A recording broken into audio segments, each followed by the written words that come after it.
নমস্কার, দৈনিক সংবাদ অনলাইনে আপনাদের স্বাগত জানাই। আপনাদের সঙ্গে আমি সুমিত। আমার সঙ্গে ক্যামেরায় সমীর বন্দ্যোপাধ্যায় এবং অসীম মুখোপাধ্যায়। আরো আলো আরো আলো, এই নয়নেই প্রভু ঢালো। আমরা কিন্তু এই চোখ দিয়ে গোটা জগৎটাকে দেখতে পাই, আর সেজন্যই চোখের যত্ন নেওয়া খুবই প্রয়োজন।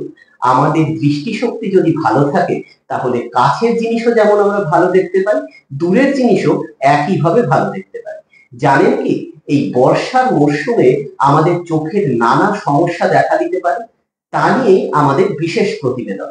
আমার সঙ্গে রয়েছেন বিশিষ্ট চক্ষু রোগ বিশেষজ্ঞ ডক্টর কল্যাণ বৈদ্য। নমস্কার, দৈনিক সংবাদ অনলাইনে আপনাকে স্বাগত জানাই। Thank you. আচ্ছা, আমার যেটা প্রথম প্রশ্ন আপনার কাছে, যে এই যে বর্ষাকালে চোখের কি ধরনের সমস্যা দেখা দিতে পারে?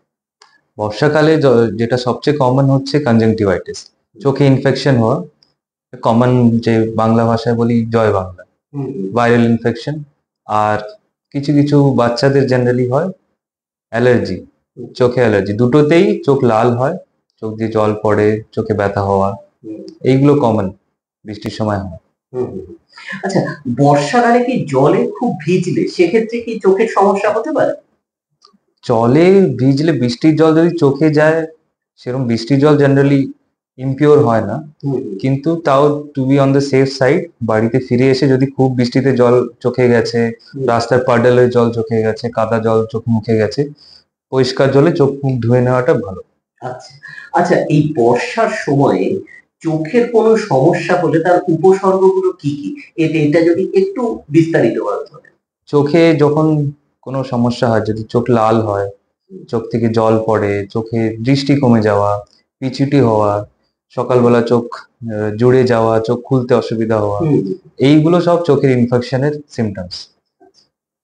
আচ্ছা, আমারই এক পরিচিত আর কি আমাকে বলছিলেন যে তার বাবার এই যে বলছিলেন যে পিছুটি হওয়ার সমস্যা, তো তার বাবার বলছে যে ঘুম থেকে ওঠার পর বারবার পিছুটি চোখে আসছে, পিছুটি আর কি কাটছে, তো বারবারই তাকে রুমাল দিয়ে চোখটা মুছে নিতে হচ্ছে। এটা কি বর্ষাকালের জন্যই? চোখে পিছুটি আসার অনেকগুলো কারণ হয়। যে বর্ষাকালে ইনফেকশন হচ্ছে, ওটা একটা অ্যাকিউট, মানে শর্ট ডিউরেশনের হঠাৎ হয়ে যাওয়া জিনিস। আর এই যে রেগুলারলি জল পড়া, মাঝে মাঝেই পিছুটি কাটা, এইগুলো অন্য ক্রনিক কারণে হতে পারে। চোখের নেত্রনালী ব্লকেজ হলে হতে পারে, অন্য কোনো রকম অসুবিধা, চোখের আশেপাশের আইলিড গ্ল্যান্ডের ইনফেকশন হলেও হতে পারে। সেগুলো কিন্তু এই ইনফেকশন কনজাংটিভাইটিস এর বাদেও চোখে পিছুটি কাটে, অন্য কারণেও হতে পারে। সেটার জন্য চোখের ডাক্তার দেখিয়ে নেওয়াটা বেটার। আচ্ছা, আরেকটা ঘটনার কথা আপনাকে উল্লেখ করছি, যে এই যে মালয়েশিয়ায় সম্প্রতি একটা ঘটনার কথা দেখেছি, যে প্রচন্ড চোখ চুলকোতে চুলকোতে, রাবিং যেটাকে বলা হচ্ছে, যে তাতে চোখের রেটিনাটা খারাপ হয়ে গেছে। সেখানে রেটিনা কিন্তু ট্রান্সপ্লান্ট করতে হয়েছে। তো এইটা চোখ যদি খুব বেশি চুলকোয়, আমাদের কি করা উচিত? আপনি একটা জিনিস একটু ভুল বলেছেন, রেটিনা নয়, হ্যাঁ, কর্নিয়া। এই যে সামনে যে কাঁচের মতন যে গোল অংশটা, ওইটা কর্নিয়া। আর এটা ঠিকই বলেছেন, এক্সেসিভ আই রাবিং করলে চোখের কর্নিয়া থিন হয়ে যায়, স্ট্রেংথ কমে যায়, আর গোল কর্নিয়াটা কোনিক্যাল হতে থাকে। সেটাকে আমরা মেডিকেল টার্মসে বলি ক্যারাটোকনাস। সেইটার একটা ট্রিটমেন্ট হয় কর্নিয়া ট্রান্সপ্লান্ট। তো চোখ ডলাটা absolutely is a very bad habit. Excessively চোখ ডলাটা একদমই করা উচিত নয়। চোখটা ভেরি ডেলিকেট, একটা সফট অর্গান। আপনি যদি আপনি নিজের স্কিনও ডেইলি 4-5 বার করে রাব করতে থাকেন, তো ওইখানেও তো লাল ফসকা পড়ে যায়, স্কিন উঠে যায়। ভাবুন, চোখে যদি এত আপনি রাব করেন, তো চোখের অবস্থা কি হবে? তো চোখ চুলকোলে আমাদের কি করা উচিত সেক্ষেত্রে? যদি খুবই চুলকায়, ঠান্ডা জলে চোখ ধুয়ে নেওয়া, না হয় আইস কম্প্রেস দিতে পারেন। একটা আইস প্যাক পাওয়া যায়, নাহলে একটা আইস কিউবস আপনি কাপড়ে পেঁচিয়ে চোখ বন্ধ করে চোখের উপরে হালকা করে ঠেকিয়ে রাখুন। অ্যালার্জি, মাইল্ড ড্রাইনেসে এগুলো করলেই কমে যায়। যদি তাও না কমে, আপনি একটা ডাক্তার দেখান, চোখে ডাক্তার দেখান। চোখ ডলাটা ইজ নট এ সলিউশন।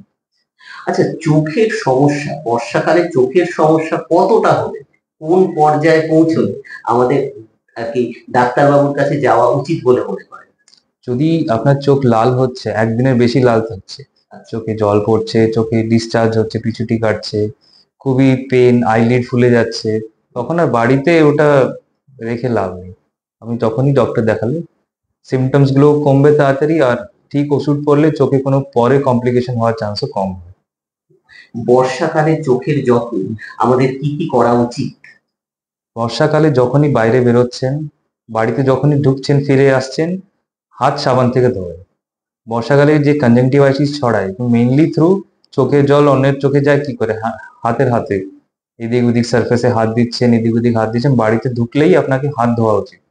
সাবান থেকে হাত ধোয়া, চোখে হাত না দেওয়া, চোখ না ডলা, আর যদি চোখ লাল হয় তাহলে চোখে ডাক্তার দেখান। আচ্ছা, এই যে ঘরোয়া টোটকার কথা হচ্ছিল, এটা চোখের জন্য মানে ধরুন নিয়মিত যত্ন বর্ষাকালে, সেটা কি কি যত্ন করব বাড়ি থেকে ফিরে এসে বা বেরোনোর সময় কি কি যত্ন? কারণ আমরা কিন্তু ভুলে যাই, আমরা হয়তো ফেস ওয়াশ দিয়ে মুখটা ধুচ্ছি, চোখের কিন্তু সেইভাবে আলাদা করে যত্নটা করছি না। সেটা আমরা কি কি কি যত্ন করতে পারি? ঘরোয়া টোটকা কি কি থাকতে পারে এক্ষেত্রে? ঘরোয়া টোটকা যদি আপনি করতে চান, চোখ ধোয়াটা হুম।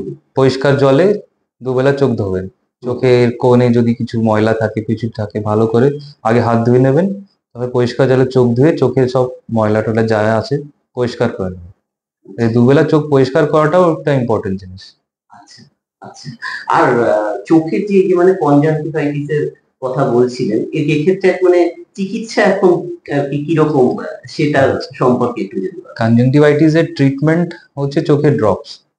চোখে যা যা ড্রপস প্রয়োজন হয়, অ্যান্টিবায়োটিক হোক বা যাই হোক, ড্রপের মাধ্যমেই চিকিৎসা হয়, আর 2 থেকে 3 সপ্তাহে পুরোপুরি সেরেও যায়। আর যেই ভাইরাল কনজাংটিভাইটিস হচ্ছে ওগুলো উইদাউট ট্রিটমেন্টও সেরে যায়, বাট উইদাউট ট্রিটমেন্ট অনেক দিন অনেক কিছু ভুগতে হয় পেশেন্টকে। ওষুধ দিলে যদি ওটা 15 দিনে ঠিক হতো, ওটা 10 দিনে, নাহলে 5 দিনেও কমে যেতে পারে। তো ঠিক টাইমে ডক্টর দেখিয়ে ওষুধ লাগানো জরুরি খুবই। আচ্ছা, পিছুটি কাটার যে সমস্যা আপনি বলছিলেন, এতে কি এটা অন্য সময়েও হতে পারে, সেক্ষেত্রে ট্রিটমেন্টটা কেমন? ওটা কারণ বার করতে হবে। যদি এক্সেসিভলি পিছুটি কাটছে একটা চোখ দিয়ে, একদিকে জল পড়ছে, সেটা আপনার নেত্রনালীর ব্লকেজও হতে পারে। নেত্রনালীর ব্লকেজের চিকিৎসা হচ্ছে ওটা সার্জারি করা। যেটা প্রয়োজন আছে কিনা সেটা আপনাকে ডাক্তারকে দেখাতে হবে। আর যা বাকি ইনফেকশন, এগুলো তো ট্রিটমেন্ট যা আমি যে বললাম, চোখ পরিষ্কার রাখা, হাত পরিষ্কার করা। আর যদি তাও অসুবিধা হচ্ছে, রেগুলারলি ডিসচার্জ হচ্ছে, তাহলে চেক আপ করিয়ে ওটা কারণ বার করে ওটা ট্রিটমেন্ট করা। Thank you so much. আমরা কিন্তু চোখের যত্নের জন্য অনেক কথা জানতে পারলাম, জানলেই কিন্তু হবে না, সেগুলো আমাদের নিয়ম করে মেনটেন করতে হবে, কি তাই তো? আগামী দিনে আমরা কিন্তু এই ধরনের আরো প্রতিবেদন নিয়ে আপনাদের সামনে আসবো। আজ তাহলে এটুকুই থাক। আপনারা দেখতে থাকুন দৈনিক সংবাদ অনলাইন, শুধু নামই যথেষ্ট।